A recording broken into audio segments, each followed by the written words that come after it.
로마서 1장 18절에서 32절 말씀입니다. 여러분들, 우리가 살아가면서 가장 두려운 순간이 언제일까? 어떤 분은 이제 큰 병을 진단받을 때 그때 마음에 큰 두려움을 느끼는 분도 있습니다. 또 어떤 분은 너무나도 사랑했던 가장 가까운 사람을 떠나보낼 때 그때 두려움을 느끼기도 합니다. 그런데 우리가 오늘 본문을 읽으면서 좀 다시 한번 생각해 볼 것은, 정말 우리가 두려워해야 할 그 순간은 더 이상 누군가가 나를 말리지 않을 때라고 저는 생각이 듭니다. 이제 목사님 못 말려 하고 다 모든 성도님들이 저를 내버려 두는 거죠. 그 집사님, 장로님, 권사님 이제 못 말려, 그리고 내버려 둘 때입니다. 가장 비극은 자녀를 향한 부모의 마음이에요. 저 자식 저거 내 마음대로 안 되겠다, 이제 못 말려. 이때가 실은 가장 두려워해야 할 순간인 것 같습니다. 여러분들, 어린아이가 잘못된 길로 막 뛰어가는데 부모가 말려주지 않는다면 굉장히 위험한 일이 벌어지겠죠. 운전할 때도 마찬가지입니다. 길을 분명히 잘못 들어가고 있어요. 전혀 엉뚱한 길로 가고 있습니다. 그런데 아무도 알려주지 않는다면 그 길 끝에 무엇이 있는지 모른 채 달려가다가 큰 사고를 당할 때도 있습니다.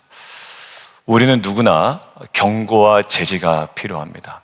예전 공동체 한 장로님이 늘 있던 길인데 가셨단 얘기예요. 근데 그 길이 최근에 막혀 있는 걸 모르셨습니다. 그래서 그 차가 사고가 났어요. 여러분들 아마 이 이야기를 아시는 분이 있을 겁니다. 큰일 날 뻔했어요. 근데 거기에 뭐가 있었냐면 그 경고 사인이 있었는데 새벽길이라서 보이질 않았던 겁니다. 그러니까 누군가 경고와 제재가 없는 건 큰 위험에 처할 수 있다라는 거예요. 왜냐하면 사람은 늘 좋은 것만, 옳은 것만 취하지 못하는 죄성이 있기 때문에 그렇습니다. 누군가가 우리를 붙잡아주고 다시 길을 안내해주는 것, 이게 우리 삶의 은혜가 되는 줄 믿습니다. 오늘 말씀은 만약 그 붙잡아주시는 손길이 사라진다면, 그 경고와 제지가 멈춘다면 우리 삶이 어느 쪽으로 흘러가게 될지를 우리에게 보여주고 있는 본문이라고 생각됩니다. 그렇다면 우리가 사람들은 왜 자꾸 그 붙잡아주시는 손길을 자꾸 뿌리치고 싶어 할까? 오늘 말씀은 그 이유를 좀 우리로 하여금 묵상하게 하고 또 그거의 실상을 우리에게 알려주고 있다라고 생각이 듭니다. 첫 번째 우리가 봐야 될 거예요. 같이 한번 보겠습니다. 하나님을 알면서도 억누르는 신앙이 우리 안에 있다라는 거예요.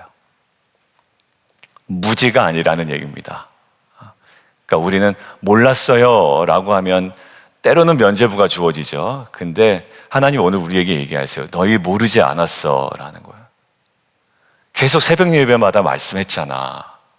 주일 예배 때 그렇게 강조했잖아. 너희 모르지 않았어 라는 거예요. 첫 번째요, 하나님을 알면서도 억누르는 신앙이에요. 바울은 이야기합니다. 18절 제가 읽을게요.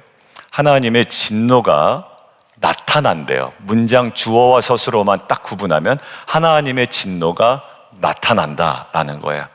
이유는요, 진리를 알면서도 억눌러요. 진리를 막는 사람들이 있어요. 근데 19절 보면 이런 표현이 있습니다. 하나님을 알만한 것이 사람 속에 있다. 결론은 뭐냐면 무지하지 않다라는 거예요. 20절 창세로부터 하나님은 그의 보이지 아니하는 것들, 영원하신 능력과 신성을 그가 만드신 만물에 어떻게 분명히 보여 알게 하셨다라는 거예요. 다시 말하면 하나님 자신을 감추지 않으셨다. 누구나 창조 세계를 보면 하나님을 알 수 있다. 너희 무지하지 않다라고 이야기해요. 그래서 그들의 무지에 대한 하나님의 책망이 아니라 문제는 알면서도 하나님을 영어롭게 하지도 않고 감사하지도 않았다라는 것을 오늘 로마서는 이야기하고 있습니다. 오히려 더 어느 쪽으로 갑니까? 마음이 허망해지고요, 스스로 지혜롭다고 생각해요. 22절. 그런데 어리석어요. 그래서 하나님의 영광을 무엇으로 바꿔요? 썩어질 피조물로 바꿔버립니다.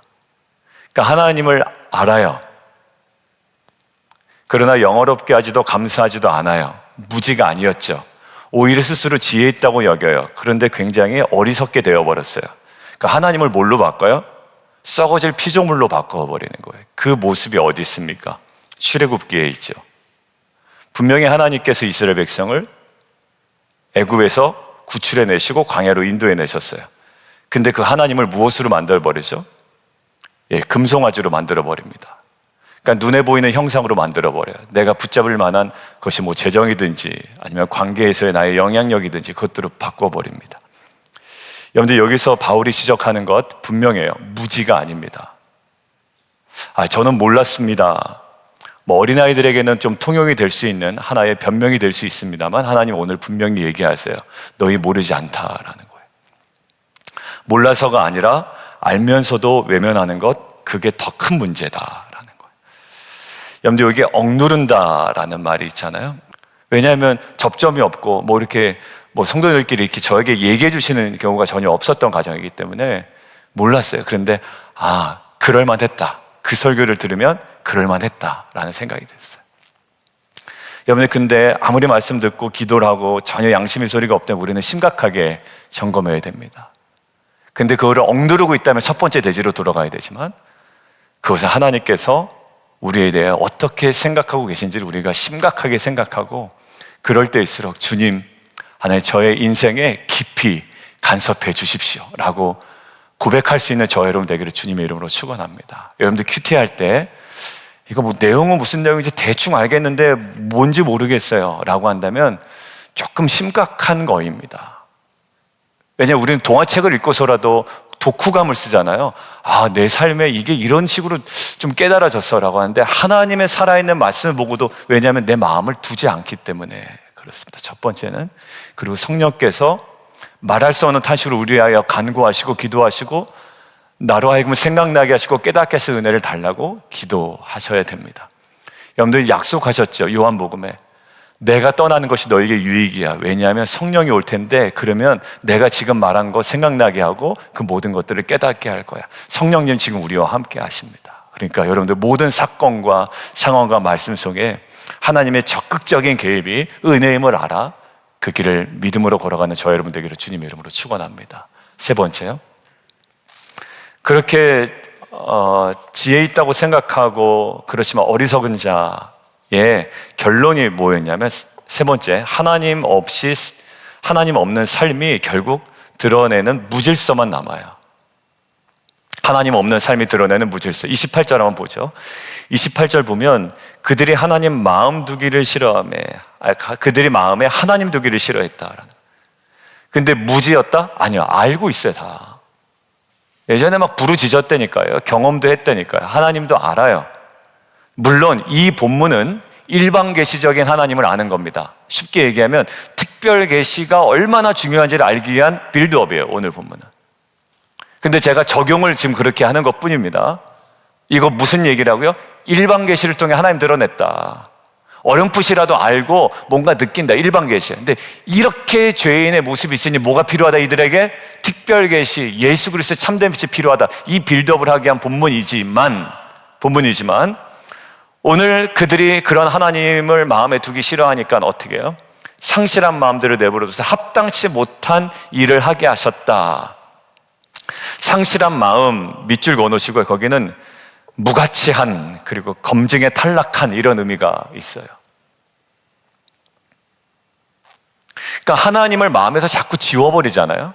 하나님의 말씀을 지워버리고 하나님께서 자꾸 시즌에 말씀하셨는데 이것들을 이그노 해버리면 어떻게 되냐면 판단력이 흐려지고 삶 전체가 어떻게 무질서해진다라는 엉뚱한 데 가 있고 있어야 할 곳은 자꾸 피하고 이 무질서가 있는 거죠. 체계가 잡히질 않는 겁니다.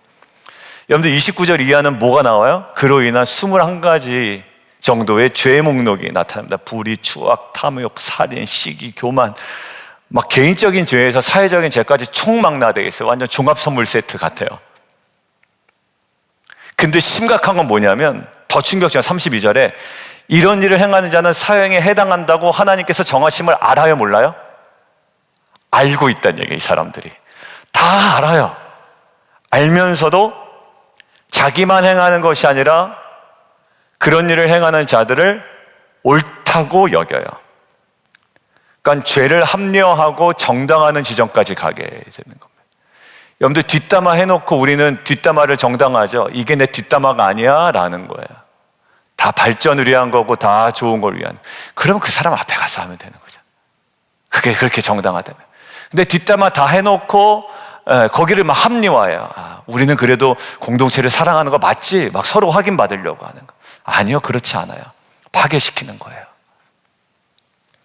여러분들 뉴스를 보면 충격적인 사건들이 있습니다. 분명히 잘못된 일을 해요. 동성애 잘못된 거잖아요. 근데 뭐냐면 시대가 변했으니까 괜찮다라는 거예요. 합리화를 합니다. 나는 원래 그랬고 막 여러 가지. 여러분들 의학적으로 증명된 거 아무것도 없어요. 그리고 다수가 동의하니까 좋다. 용기동 민주당 텃밭이니까 괜찮다. 뭐 이렇게 얘기한다고요. 여러분들 그게 마치 무엇과 똑같으냐면 빨간불의 길을 막 건너면서 다들 건너니까 괜찮다라는 거예요. 근데 미국이 약간 그런 게 있어요. 미국은 신호등을 약간 보행자가 우선이니까 좀 막 건너죠. 한국에서는 보행자가 빨간불에 건너면 보행자도 잡아서 딱지 끊거든요. 근데 미국은 보행자를 잡는 경우는 잘 못 봤어요. 빨간불에 막 건넙니다. 근데 다들 건너니까 괜찮다 이렇게 얘기하는 게 뭐야? 합리화죠. 여기 뭐야? 자기도 행할 뿐만 아니라 괜찮다는 거. 야, 괜찮아. 빨간불에 건너도 괜찮아. 약간 이런 느낌입니다. 오늘 우리에게 묻는 거예요. 나는 죄를 죄라고 말할 용기가 있는가라는 거예요. 그게 뭡니까? 하나님을 마음에 두기 싫어하는 사람들이 자꾸 합리화를 만들어야 되는 겁니다. 말의 합리화, 행동의 합리화, 표정의 합리화라는. 작은 불의에 침묵하고 작은 타협을 정당하면서 결국 신앙의 기준을 하나하나씩 다 무너뜨리고 있는 건 아닌지 우리가 돌아봐야 됩니다. 우리가 동성애는 마음 다해 다 반대하잖아요. 그죠? 말도 안 되는 일이라고 생각하고. 그렇지만 우리 공동체 안에서 그 조그마한 죄악들을 합리화하려는 경향이 있지 않은지를 우리가 돌아봐야 돼. 결국 공동체 안에 무질서가 오더라고요. 여러분들 부모와 자녀 간에도 마찬가지입니다. 아빠를 욕해요. 엄마가 자녀와 함께. 그리고 명분을 삼아요. 합리화합니다. 여러분들 근데 결국 뭐냐면 무질서해지는 거예요. 가정이. 그 조심하셔야 되는 거예요. 제가 어제도 이야기했죠. 우리 이제 한번 얘기해 봅시다. 우리 팀 어떻게 하면 조금 더 잘할 수가 있을까요? 우리가 어떻게 하면 조금 더 교회에 좀 더 효율적으로 우리가 더 섬길 수 있을까? 이거는 괜찮아요. 근데 제가 간혹 보면 리더라는 분이 이렇게 얘기할 때가 있어요. 자, 우리 팀에 대해서 불만 얘기해 보세요. 여러분들 불만은 다른 사람이 그 팀에 대해서 얘기하는 거예요. 그게 불만 접수를 하는 거죠. 다른 사람들이 하는 거고 우리가 그것들을 수용해 나가는 거죠. 우리끼리 불만 얘기할 건 없고 우리가 어떻게 더 섬길 것인지, 어떻게 찬양을 좀 더 섬길 수 있을게 우리가 어느 부분을 조금 더 보완하면 될지 건지. 근데 이게 모든 죄가 합리화되는 경향성이 우리 안에 있는 거예요. 정말 사소한 거죠. 그런데 이렇게 듣다 보면 방향성이 잘못됐다라는 걸 느낄 때가 있어요. 자기는 딴 사람 같아. 같은 공동체잖아요. 근데 나는 외부에서 마치 이거를 객관적으로 바라보고 이것들을 뭔가 평가하고 판단하는 사람으로만 보여요. 여러분들 거기도 뭡니까? 죄가 있고 합리화가 있어요. 애통함으로 좀 얘기하면 좋겠는데 안 해요. 아주 비판적으로 얘기해요. 여러분들 결국 세상의 흐름에 맞춰서 또 정치의 어떤 관여된 고관여층들을 보면 그 비판적인 말과 태도와 표정들이 많이 익숙해진 분들이 많이 있어요. 여러분들 이 세상의 그 흐름 속에 정치인들이 얘기하는 그 멘트들이나 표정들이나 그 태도들은 무척 조심해야 되거든요. 근데 그게 우리 안에 삶에 합리화되는 경우가 많이 있습니다. 여러분들 돌아와야 될 기준은 세상의 합의가 아니에요. 우리는 세상의 합의를 교회에다가 주장하는 자가 아니라 하나님의 말씀을 우리 공동체와 이 땅 가운데 순종으로 드러내는 자인 줄 믿습니다. 물론 모든 과정이 합의의 과정을 거치지만 진정한 기준이 하나 뭐예요? 하나님의 말씀입니다. 여러분들, 우리는 다시 결단해야 됩니다. 하나님 없는 무질서 속에 살지 않고 말씀의 질서 안에 서겠습니다. 이 결단으로 나아갔으면 좋겠습니다. 죄를 죄라고 분별하고 내 안에 있는 타협하고 합리화했던 그 작은 죄마저도 하나님의 진리의 말씀 앞에 비춰보겠습니다. 그래서 말씀을 따라 세상 속에서도 담대히 살아가는 믿음의 사람 되기를 주님의 이름으로 축원합니다. 우리 결론 좀 맺겠는데요. 오늘 하나님을 외면한 인간의 세 가지 모습 봤습니다. 첫 번째는 하나님을 알면서도 억누르는 신앙이었고요. 두 번째, 하나님께 그냥 내버려 두시는 삶이에요. 세 번째, 그 결과로 하나님 없는 무질서한 인간의 모습을 나타냅니다. 여러분들, 뭔가 우리 최근에 집에 가정이 무질서하고 뭔가 어려운 일이 자꾸 있어요. 그러니까 질서가 잡히지 않는다라고 하는 것, 오늘의 말씀 틀 안에서 다시 한번 회복해 나가시면 좋겠습니다. 돈이 없는 것도 아닙니다. 자꾸 뭔가 새 나가는 것 같고, 뭔가 아이들을 막 양육하는데도 뭔가 이렇게 질서가 잡히지 않는 것 같고, 그때 오늘 하나님께서 주시는 계속적으로 말씀하셨던 이 말씀 앞에 우리의 삶을 먼저 정돈해보고, 아이들에게 자꾸 입 바른 소리 하기 전에 그 다음에 하나님의 개입 속에 은혜로 우리가 먼저 나아가고, 이제는 합의된 세상의 규칙이 아니라 하나님의 말씀에 비추어 질서를 회복해 나가는 가정과 또 교회와 특별히 일터와 그 비즈니스와 여러분들의 모든 인생의 진로 되기를 주님의 이름으로 축원합니다. 함께 기도하겠습니다. 이 시간 함께 기도할 텐데요, 우리 세 가지 기도합니다. 첫 번째로 하나님을 아는 지식을 억누르지 않게 해주십시오. 그리고 두 번째, 하나님의 간섭을 은혜로 받게 해주십시오. 말씀의 책망이 들려올 때 그것을 기쁨으로 받아들이며 돌이키게 해주십시오. 세 번째, 세상의 무질서와 합리화 속에 말씀의 질서로 살게 해주십시오. 죄를 죄라 분별할 수 있는 용기. 여러분들, 이것은 오해하지 마세요. 다른 사람들의 죄를 죄라고 지적할 수 있는 용기 이전의 문제예요. 내 안에 있는 타협되어 있는 죄, 합리화되고 있는 죄를 죄로 분별할 수 있는 그 용기를 얘기하는 거지, 또 가서 무슨 김집사, 이집사 그 죄야 라고 이야기하지 마시고, 내 안에 있는 그 사소한 죄를 죄라 분별할 수 있는 용기를 통해 하나님의 말씀 속에 거룩을 선택하며 질서가 회복되는 귀한 인생 되게 도와 주시옵소서. 우리 주님 이름 세 번 부르고 함께 기도합니다.